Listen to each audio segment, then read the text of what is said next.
Assalamu alaikum wa rahmatullahi wa barakatuh. How are you doing? This is Shabana Osman. Continuing the series on relationship.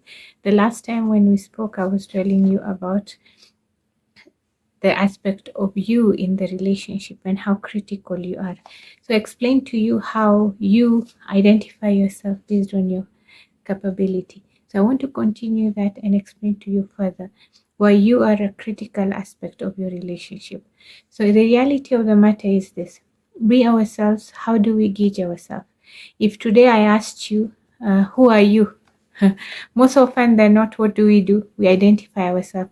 I'm the mother of so and so. I'm the wife of so and so. I'm a lawyer. I'm a doctor, and different professions that you'll be. But is that really you? That's the question you need to ask yourself. So when we identify ourselves, and that is the trend we create for everything around us, we identify ourselves based on what we call competence. That is your ability to do something, your ability to work, your ability to create, your ability to even play sports, or we create all those identities. We create that even for our children.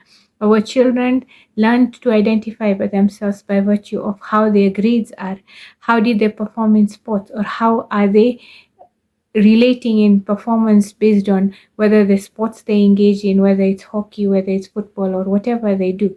So that becomes, they start identifying themselves. And what do we drill in? That you need to be successful for you to become somebody.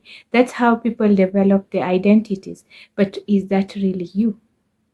And because we start identifying ourselves with those kind of identities, we now get into a cycle of what we are right now. Like, for example, in social media, if somebody doesn't like your video, what do? You feel you are not worth something. You feel you are not competent enough, because that then triggers your identity and you feel hurt and you start having emotions.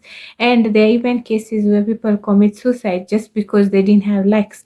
And why? Because we have lost who we are. We are not that person that we identified ourselves based on our competence. But who are we? We are based on our worth.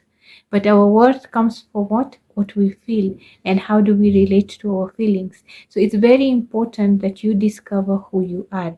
And that is why it's important that you start the journey of identifying who you are. Because in relationships, if you keep identifying yourself with your competence, your abilities, then what will happen?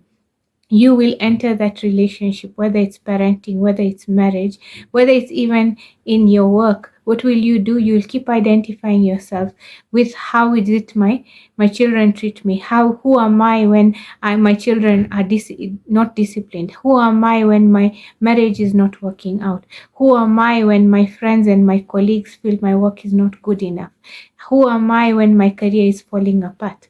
So isn't truly our identity. So it's important we know who we truly are, and we find our self-worth, because that is where we begin to start our journey. Because when you are basing your worth based on how you are performing or how people are perceiving you, then you have not attained what you started with, because the relationship starts with you.